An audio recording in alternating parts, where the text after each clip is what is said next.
Greetings, tubineros. The designation of useful fools was attributed to Lenin, describing those who could be manipulated by emotional propaganda into supporting agendas, even against the fool's own best interests. Whether the quote is accurate or not, the concept certainly is, as demonstrated in the public opinion onslaught against Iran and Syria. The two targets are really the same, as those in the highest reaches of Western imperial power openly admit. Iran's nuclear program is the opening wedge. In developing its program, Iran is doing nothing overtly illegal. It is operating within the guidelines of the International Atomic Energy Commission. The IAEA will meet in Tehran this month to discuss Iran's nuclear development agenda, but the fact is that Iran is no more in violation of the Non-Proliferation Treaty than most other nuclear signatories. The case against Iran is supposition that it might develop WMDs with its expanding nuclear technology. That is possible, but is part of a larger problem inherent in nuclear technology itself, and is scarcely confined to Iran.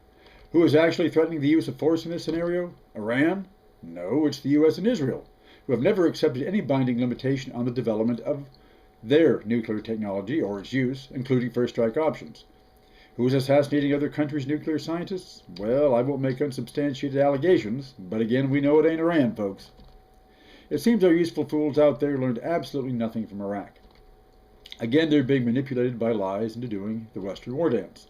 Just as Indian warriors were fed peyote to psych them up for battle, so do the news media feed public opinion with fantasy reports about Iran's ambitions to launch war, justifying a preemptive war on Iran.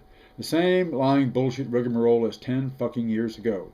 This time with Israel directly leading the pack with charges that Iran is assassinating Israeli diplomats. Although Will Hartley, head of the Terrorism and Insurgency Center at IHS Janes in London, said the attacks in India, Georgia, and Thailand have all been highly amateurish and lack the sophistication that would normally be expected from an operation executed by either Hezbollah or Iran's own external operations wing, the Quds Force. Well, you can't blame fools for being fools, I suppose. But the conductors of this orchestra have learned something from Iraq. This is the main difference between Obama and Junior Bush. Instead of a frontal assault as demanded by Israel, the road to Tehran runs through Damascus. The rebellion in Syria has been hijacked by the West to promote civil unrest, leading to intervention and regime change with the ultimate goal of bringing down the Syrian state and beyond that the Iranian government, or regimes in propaganda parlance. This French word meaning order is normally applied to governments which the West doesn't like, suggesting power without legitimacy. A term we can apply to more than one Western regime, too, but I digress. No, I don't. Trotsky once wrote on the active manipulation of bourgeois, i.e. democratic, mainstream public opinion, stating that it's a closed psychological web which envelops on all sides the tools and instruments of bourgeois violence, including weapons, I'll add, and is composed of two parts. First, of inherited views, actions, and prejudices which represent the fossilized experiences of the past, a thick layer of irrational banality and useful stupidity. And second, of the intricate machinery and clever management necessary to mobilize patriotic feeling and moral indignation, national enthusiasm, altruist sentiment, and other kinds of lies and deceptions. For confirmation, let's look at the public record of those masterminding this campaign. First, remember what General Wesley Clark said on October 3, 2007 at the Commonwealth Club in San Francisco, that there was a policy coup after 9/11 led by Donald Rumsfeld, Paul Wolfowitz, and Dick Cheney, outlined in the Project for a New American Century, that they are going to destroy the governments of 7 countries in 5 years: Iraq, Syria, Lebanon, Libya, Somalia, Sudan, and Iran. That they must clean up all former Soviet client regimes before the next superpower comes on to challenge us. Well, how much of that wish list could actually be fulfilled in the real world is always uncertain. But those with oil certainly seem to have made the grade in the shit list. An Israeli commentator who doesn't want his name on the record has stated war with Iran is already here through a combination of covert warfare and international pressure. The U.S. National Security Advisor Tom Donilon said last December at the end of President Bashar al-Assad's regime would constitute Iran's greatest setback in the region yet, a strategic blow that will further shift the balance of power in the region against Iran. While Undersecretary of State for the Near East Jeffrey Feltman stated before a U.S. congressional hearing that the United States would relentlessly pursue a two-track strategy of supporting the opposition and diplomatically and financially strangling the Syrian regime until that outcome is achieved. In other words, tubineros, There is underway a deliberate and calculated campaign to bring regime change in Syria, replacing it with a satellite regime anointed as a fledgling democracy with the holy snake oil of the cardinal nations of the West. More imperialist fun since World War I and the original Sykes-Picot Treaty of 1915 that divided the region up between the Western democracies. Can it be that absolutely nothing has changed in an entire century? So much for our new digital age. As with the invasion of Iraq, this plan had its own Mein Kampf. Actually, two. Count them, two Kampfs. The first was Which Path to Persia, produced in 2009 by the Neocon Brookings Institute, outlining the strategy for regime change in Iran.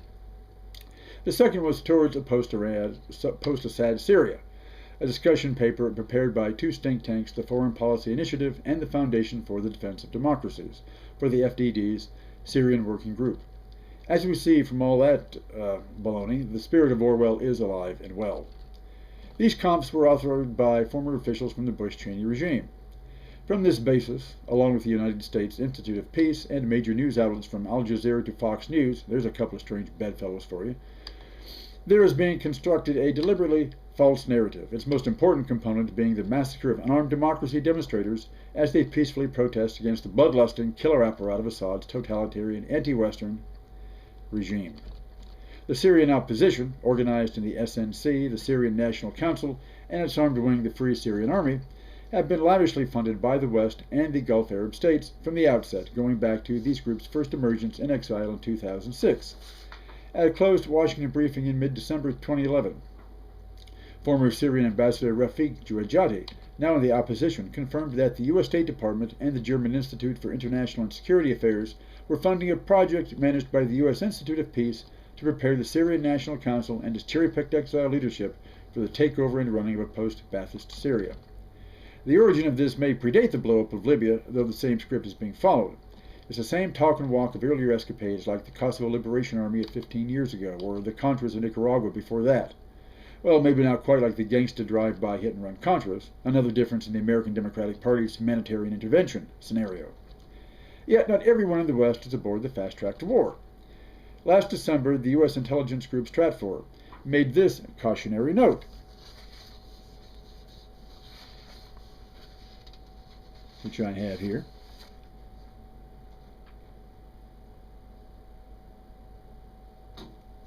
Most of the Syrian opposition's more serious claims have turned out to be grossly exaggerated or simply untrue, revealing more about the opposition's weakness than the level of instability inside the Syrian regime.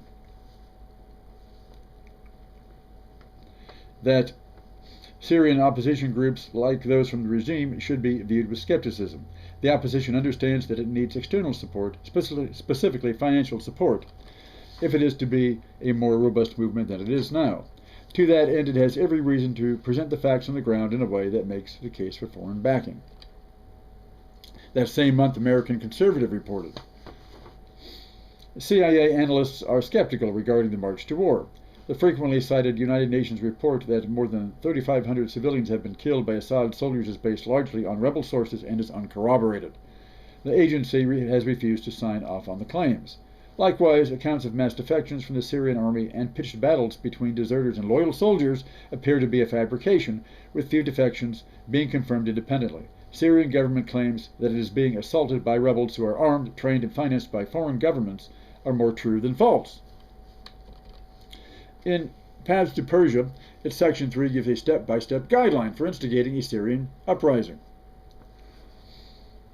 An insurgency is often easier to instigate and support from abroad. Insurgencies are famously cheap to support. Covert support to an insurgency would provide the United States with plausibility, deniability, less diplomatic and political backlash than if the United States were to mount a direct military action. Once the regime suffers some major setback, this provides an opportunity to act. Military action would only be taken once other options had been tried and shown to have failed, as the international community would then conclude that the government brought any such attack on themselves by refusing a very good deal being offered. This soft power option regarding regime change in Syria is an international version of Citizens United. In a corrupt, autocratic regime like Ba'athist Syria, Free money always finds takers, so it's not surprising that spreading it around in an unstable period produces defectors from the military and state bureaucracy, lured on by promises of power in a future Syrian regime, if they can destabilize the current one to permit enough humanitarian intervention on their behalf. The American Conservative report of last December continued. Unmarked NATO warplanes are arriving at Turkish military bases close to Iskenderun on the Syrian border, delivering weapons as well as volunteers from the Libyan Transitional National Council.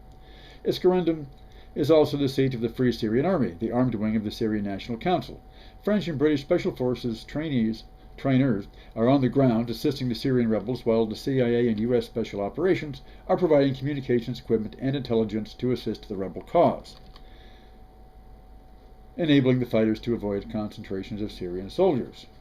Well, excuse me. Turkey is to establish a land base like Honduras to serve as a contranest. A land base is always necessary for this kind of operation, which is why regime change in Cuba fell flat on its ass 50 years ago. And since the empire is working with Muslims, its plotters are unlikely to call this operation a Bay of Pigs while smearing it with lipstick. A little shot of liquid breakfast.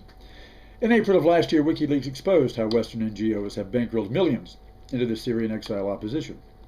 An operation begun in 2006 now had the opportunity to expand inside the country thanks to the Arab Spring, now under the coordination of the SNC and Avaz, whose leadership is composed of many of those same exiles being funded 5 or more years ago.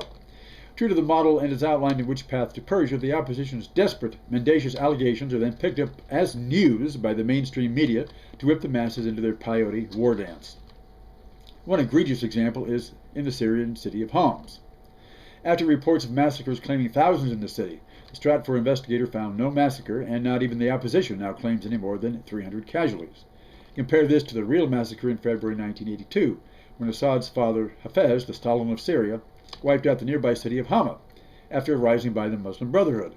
According to eyewitness reports, not opposition leaders but neutral Westerners on the ground, at least 10,000, mostly unarmed civilians, were massacred in one of the deadliest acts by an Arab regime on its own people.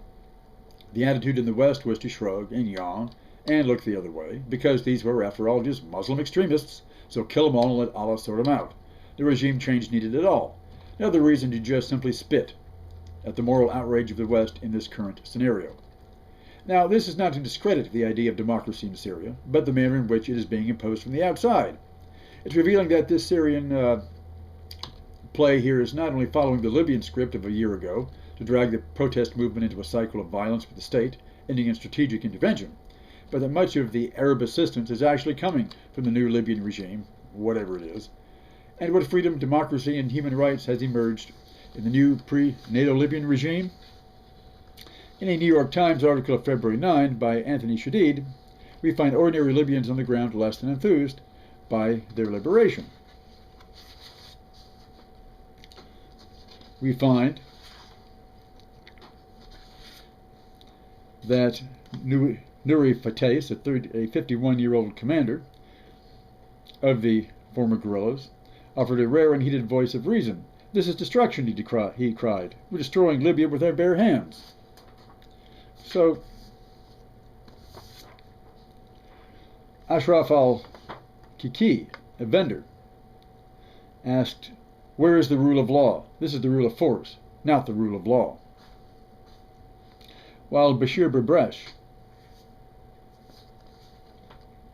is the son of Omar Berbesh, 62, a former Libyan diplomat in Paris, who on January the 19th of this year was called in for questioning by militiamen from Zintan. The next day, the family found his body at a hospital in Zintan. His nose was broken, as were his ribs. The nails had been pulled from his toes, his skull was fractured, and his body bore signs of burns from cigarettes. The militia told the family that the men responsible had been arrested. An assurance, Mr. Berbesh said, offered little consolation. "We feel we are alone," he said. "They're putting themselves as the policeman, as the judge, and as the executioner." Mr. Berbesh, a 32-year-old neurology resident in Canada, had come home after learning of his father's death. He inhaled deeply. Did they not have enough dignity to just shoot him in the head, he asked. It's so monstrous. Did they enjoy hearing him scream? People are turning up dead in detention at an alarming rate, said Peter Bruckert, the emergencies director at Human Rights Watch, who was compiling evidence in Libya last month. If this was happening under any Arab dictatorship, there would be an outcry. What's wrong with them? Asked Mahmoud Megarish. I don't know where this country is heading, he went on. I swear to God, this will never get untangled. So, it all seemed so morally clear-cut a year ago, didn't it? I also made a couple of videos denouncing Gaddafi's pig-headed resistance to peaceful change. But unfortunately, the dark side emerged triumphant from Western intervention, as indeed it always does in colonial wars, those savage wars of peace, in Kipling's phrase. Shadid writes, graffiti in Tripoli still plays on Colonel Gaddafi's most memorable speech last year, when he vowed to fight house to house, alley to alley. Who are you? He taunted, seeming to offer his best impression of Tony Montana in Scarface. Now at the office of Libyan government advisor Ashir Shamis, a new slogan has appeared. Who am I? The words written over his cartoonish portrait answered back. And over that, where are you? It asks. And in Syria and as in Libya, good old Al-Qaeda has decided to put its rooster into the cockpit. Elizabeth Kennedy of the Associated Press quotes Al-Qaeda leader Ayman al-Zawahiri for jihad on the Assad regime. So, don't depend on the West and Turkey, which had deals, he says, mutual understanding and sharing with this regime for decades, and only began to abandon it after they saw it faltering. Instead, depend on Allah alone and then on your sacrifices, resistance, and steadfastness. So they're your allies, you useful fools. President Obama's Chief of Staff, Jacob Lew, recently said on Fox News Sunday, there is no question that this regime, Assad's, will come to an end. The only question is when. The West is doing everything it can to set this timeline and control the results. For besides the destabilization of Iran, the goal of oil is never far from the surface. Reminds me of the old film Oil for the Lamps of China, but now it's the very opposite agenda being orchestrated in Washington and London. Uh-oh. Who's this? The CIA? Hillary Clinton? Looks like another reprobate scumbag got my number from somewhere. All right, already. Hello? Muammar Gaddafi? Figures you'd find my number on the shithouse walls of the beyond. And what brings your voice from the netherworld? Just to say I told you so to the useful fools out in YouTube land? Well, I hear you. But fools never listen. That is the operational definition of a fool.